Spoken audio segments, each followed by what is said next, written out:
Andrew, thank you so much for joining me on the podcast today. It's my pleasure. It's great to have you, and I'm just thrilled to introduce our teachers to MatchMySound, the amazing technology that it is, and the amazing tool that it provides studio owners. So, we have a lot of listeners that have never heard of MatchMySound. Can you give us a little bit of a rundown of what it is and what it provides the studio owner? So MatchMySound is an assessment technology. First and foremost, there are other elements to it as well. But one of the biggest problems that you have as a teacher, any teacher, but a piano teacher particularly, is what happens between one lesson and the next. And you can do a really, I've done this so many times. Delivered a really good lesson. The student has absolutely understood everything you've said. They've walked out of the door and they come back the next week. And lo and behold, you have to give the same lesson again because they didn't retain any of it because they didn't practice at all. So that's really frustrating for the teacher, but it's also frustrating for the student as well. So what Match My Sound allows you to do is it allows you to engage with the students between the lessons in a kind of default way. So you set it up during the lesson, you set up some exercises, you work with the student on setting up these exercises so they know what to expect and they know what to do. And then they've got a week to actually do these exercises and then they can submit them to you. And they only need to submit them when they've reached a certain level. So that means they're encouraged to reach that level before they submit. Well, that in itself will encourage them to practice more. So that's the good thing for the teacher. And then when they come back for the next lesson, you can go through it together. You can actually work through the process together. So for a teacher, often the argument is that the teacher has to spend an awful lot of time in the week looking at whether they've submitted in it and that kind of thing. Well, you don't really have to do that if you just park everything into each lesson and do it that way. It seems to work out quite well. But it helps the student to practice more efficiently. We call it guided practice, and it allows them to minimize the amount of time they practice because they're not just randomly going from the beginning of a piece to the end of a piece. And also, there are some other things that you can do with it. You can isolate certain passages, which is really, really useful. So they only practice those passages. One of the pieces that I've taught so many times for release, for instance, the most difficult part of that piece is the middle section. By the time the student has learned that middle section, they are so bored of the rest of the piece that they never play it well. So I always get them to start on that middle section, and I don't share the rest of the piece with them until they've secured that middle section. And then the rest of the piece is pretty relatively easy. So little tricks like that you can actually do using Match My Sound more effectively. So yeah, that's the kind of thing it does. Yeah. And the way that it's done is through this amazing technology where it can take a recording, or whether from the teacher or a recording that they bring in or something that is pre-existing in the program, and it takes that piece of music and it compares it to what the student plays.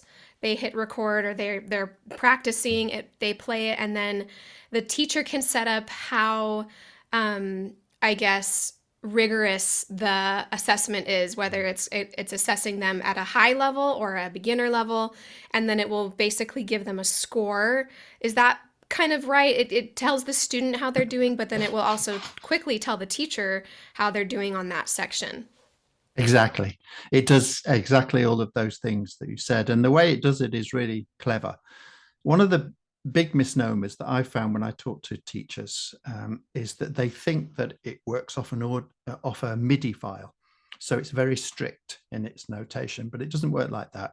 You can use an audio file. And the best way I can use it, or I use it, is I get the student to play their own audio file. So if they're working on a short passage, we do it in the lesson until they get it reasonably comfortable, and that becomes their model. They have to be able to retain that model. That's one way you can do it. The other way you can use it is you can play the piece as a teacher, the way you would like the student to play it. I don't like to do that too often, but I will do that. And that allows them to imitate. They can use that as a model. And the technology analyzes every 1/43rd of a second. So that means if you put into your performance a certain amount of rubato and a certain amount of texture, the technology will pick that up. It will notice that if you read it carefully. it's not a right or wrong. It's much more flexible than that. So I found that you can use it in that way. You can use the MIDI file if you want to. So maybe you're having trouble with some particular passage of rhythm, then perhaps the MIDI file is the appropriate thing to use. But I try to always use the audio, and it provides the better example. But it works really well also with students who don't read music. And I've had a few students who don't read music, and it's a real blessing for them because I've taught them some amazing pieces, grade 8, level 10 pieces that really work. They can play because I've been able to break them down into these sections, and we've been able to learn them, just by using this sectional approach and using the audio. And it's amazing what they've achieved. So it has real benefits for different styles of learning, and that's a real good thing for a teacher to be able to do, because notation on its own can sometimes be a bit of a Hmm. prison, I think. So. Have you found that teachers, I'm kind of thinking from a teacher perspective, getting a student to the point where they're using it every day or at least a couple times a week, introducing them to it is how does that go? And how have you been able to, I guess, onboard somebody into the program with success? Because we all know students have a hard enough time just opening their method books. So, I mean, does it make them excited? Are they more encouraged to get it Yeah, out? I think it's different for them because one of the biggest problems with students is they don't listen. They play with their eyes, not with their ears. So when you introduce this technology and they record themselves, because I encourage them to do that, I've always encouraged students to record themselves. This actually demands that you record yourself because you're always testing yourself. So the real advantage of this is the fact that they get used to this idea of testing themselves and they get excited by it. They really like to test themselves. And also our culture, which is an exam-led culture, this idea of having to perform at a certain level over a certain period is a real advantage, that they get used to it. They're used to the stress. And I just introduce it at a lesson and we work through it. And sometimes we don't do it with every piece. We might just do it with one of the pieces, and then we'll introduce the others. And then it just becomes a normal, ordinary thing to do. And they're very comfortable with it, for sure. So I can imagine since the pandemic, we're now 2.5 years into it, Yes, yeah. um, that Match My Sound has really become so helpful and beneficial for distance learning. Mm. Um, what was the growth you kind of saw with it, or at least the application for teachers as they transition their studios online instead of being with the student in person? Well, the pandemic really moved technology on leaps and bounds because suddenly you didn't really have a choice. And it was a challenge. I first, my immediate thing was to jump onto Zoom and try and figure out a way to do lessons through Zoom. And it was fine with existing students, it was fine with older students Right. because the level of discourse that you have with them is such that they can understand what you're talking about. But beginners, it's quite a challenge for beginners. So once you've got over those basics, the Match My Sound can be used as a bit of a fun tool. There's the gamification in it. You can test them on it. There's some a little app in there for ear training and things like that. So there's all kinds of little things that they can have fun with, which are fun things, which encourage them to actually practice and to play. But the whole thing, the explosion of technology through the pandemic has been incredible, really. And it certainly caught a lot of teachers out, let's say, and Yeah. it moved them towards something they probably would never have considered in any other circumstance. So in that respect, it has been really useful. But I think it's a great thing to be able to have that flexibility to teach in different ways.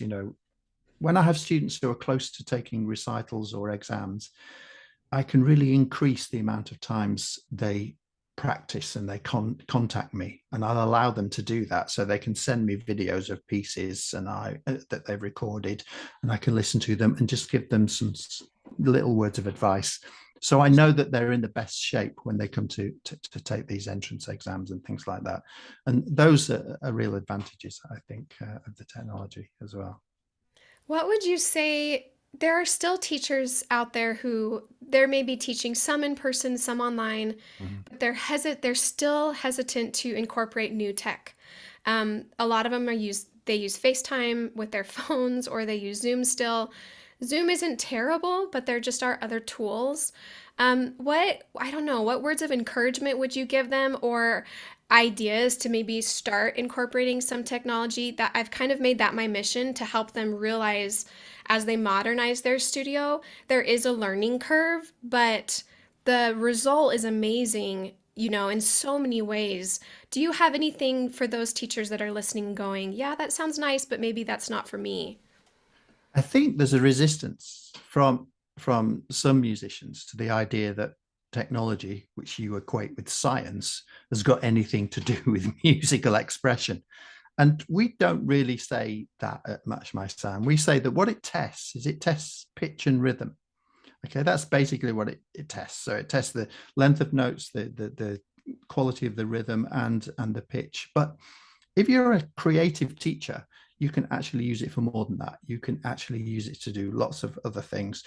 They will send feedback and recordings to you, and within those recordings, you can actually get to the musical details as well. But also the nature of the technology and the fact that it will work off an audio file as well as a MIDI file means that if you use the audio, you're not getting just a static beat by beat by beat piece of music. You're getting more flexibility. So it is more musical. And I've always believed that music is half science, half feeling. There is that sense that an awful lot of music is maths. It really is. Mm-hmm. It's just numbers. And when you think of it like that, a good technique for a musician is the ability to Bach being the obvious example, is this ability to create music out of numbers, really, and it's an amazing thing to do that. So I think technology is working off that basis. It will test things and it will test them fairly accurately, but ultimately the teacher is the true test of the musicianship. And so teachers should use the technology to support the learning, to encourage the student to practice more effectively, more efficiently, to record themselves, to be used to listening back to themselves. But ultimately, it's the teacher who actually decides on the musicality of a piece of music, I think. We're not replacing a teacher with any of the tech that is I hope introduced. not. We need our teachers. And, We I do. always encourage teachers like, bring in your personality, bring in what Mm. you're passionate about, bring in what mentors have given you that get you excited about music. There's nothing wrong with how we all learned in the traditional method where we went to someone's house and studied with them for an hour a week. And that worked for us as musicians. And I think recognizing the tools that are being introduced to us are not replacing us. They're just allowing us to be more musical with students, and it also getting students excited about learning because they learn differently, I think, than we Yeah. used to learn. Yeah. And what I think what's interesting also, when I started my career, I was really working with bands and in rock music and pop music and things like that. And a lot of these people are self-taught.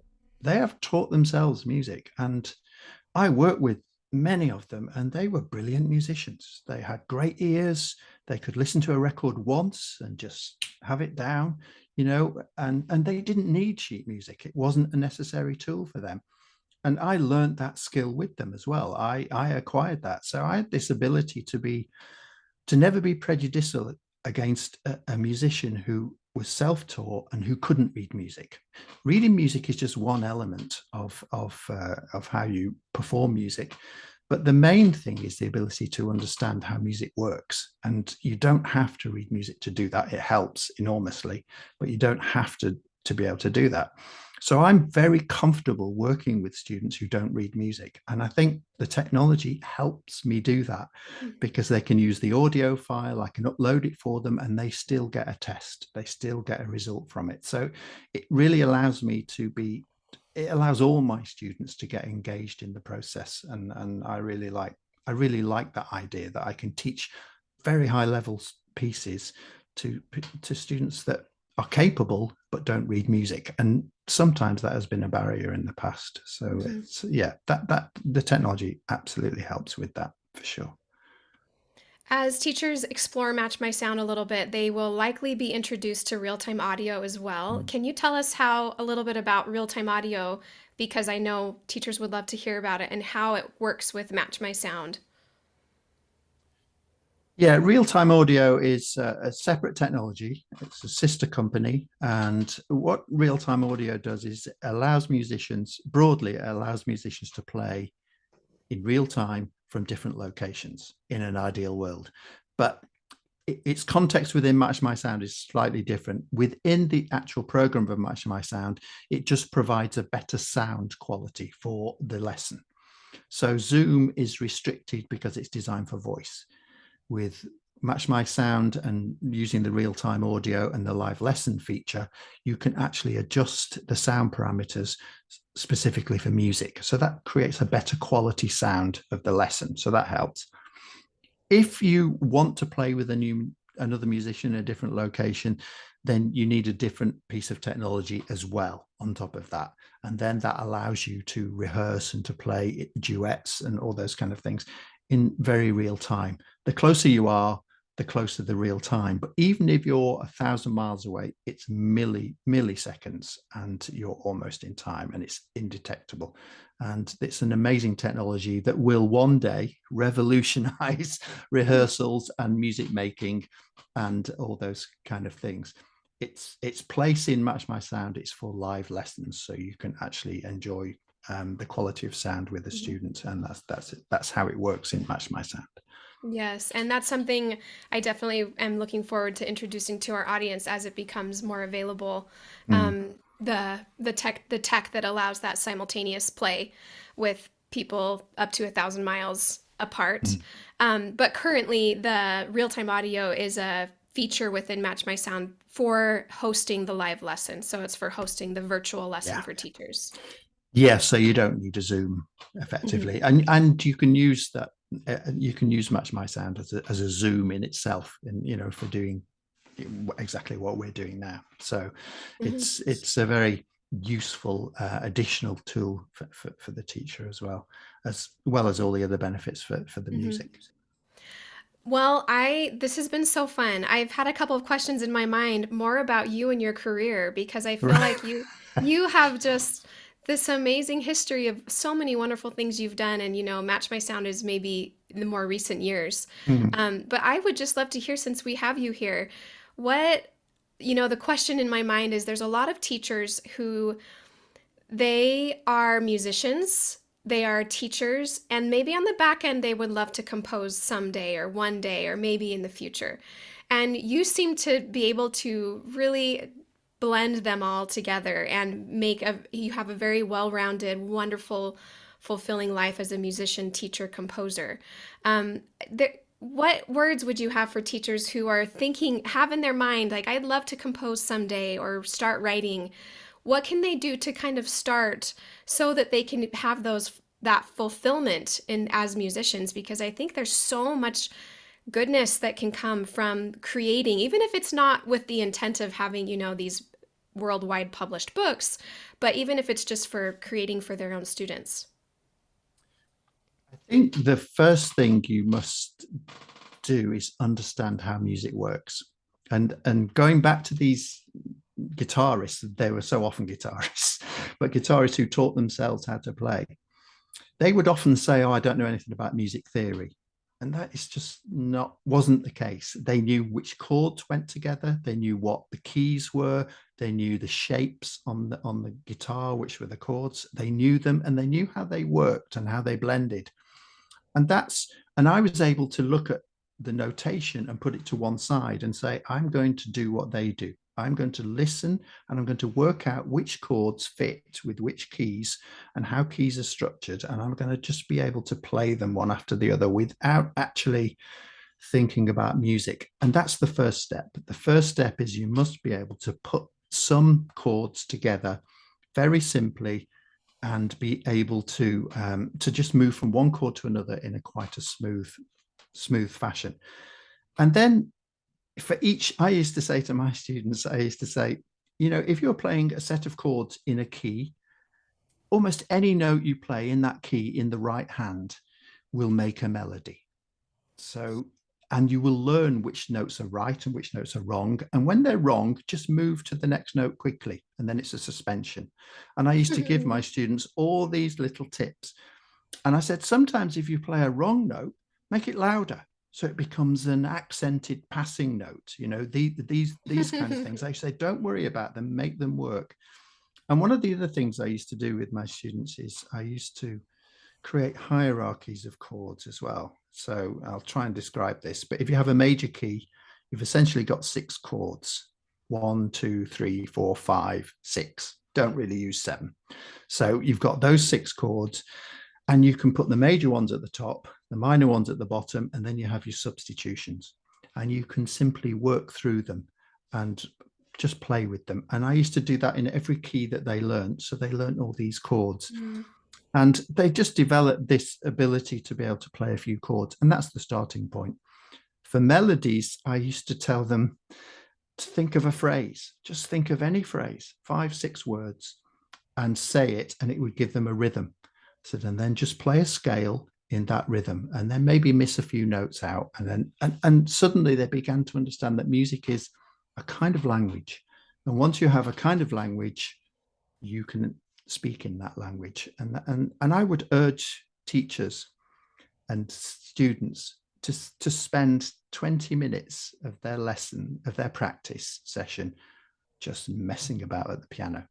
And my teacher used to say to me, I remember he did this once at school. I'd spent the whole, he used to have a lesson in the school, and I used to practice in the back room, the little music room at the back. And he listened to me once, and I just spent the whole of the time playing around on the piano. And I came out and he said, "You have just wasted 40 minutes of very good practice time." But what he didn't realize is I was learning all the way through that. And my teacher was quite a strict, old-fashioned teacher, and he hadn't really noticed that what I'd been doing in that time was exploring all the possibilities. And it was a good thing that I'd been doing, not a bad thing. And once you realize that wasting your time at the piano is actually creative, you can, and tell students it's okay to do that. Allocate 10 minutes of your time to be creative, to relax. Then it's a good thing. And that's kind of how I arrived where I arrived. And then the rest was just about notation and things like that. So it was a fun journey for sure. So, Oh, thank you so much. That's so fun to hear. I always love hearing how teachers incorporate that into their lessons, into their own study, because I think so many, I know a lot of the teachers that I work with have been and are so traditional, and they mm, have this urge or this like desire, to get into mm, jazz a little bit more, to get into improv, to get into composition themselves, because they want to introduce it mm. to students. And I love how you explained it. It's something we can explore with them. It doesn't have to be, you don't have to arise to any level Yeah. before you bring I think students along. the hardest thing is the blank piece of paper. And I think that's where they struggle, to write something. It's the blank piece of paper. Where do you start? And I think if I give them a starting point, okay, let's start in E flat. That's a starting point. Play the chords in E flat until you stumble across something that you like. There's your starting point. It's the blank sheet that is the problem. Yeah. And a lot of people say, when I've been to these improvising seminars, a lot of the people just say, "Oh, you just sit at the piano and play how you feel." That's just not going to work. It's not going to work. It works later, but it doesn't work earlier. And I think I try to give them a platform from which they can be expressive, and that's I think a key. Awesome. Well, thank you so much for your overview of this great technology and sharing some insight with us. And for teachers listening, I will link all of the links to Match My Sound so that they can check out how to Mhm. use it. They can test it out with their students. Is there anything else you want to share with teachers about the Match My Sound technology, or what they have to look forward to with it? Well, I would say don't be afraid of the technology. It's your friend. And I would also say that there are other amazing benefits with it. You can organize your students with it. If you have lessons that have worked for one student, you can share them across a whole range of other students. You can actually share materials, between students. You can also invite the parents to get involved, and they can see the progress of the student. There's all those things that they can use the technology for as well, and it really is, bargain basement prices as well. So Hmm. that's what I would say. Awesome. It's worth Well, every thank penny. you so much, Andrew.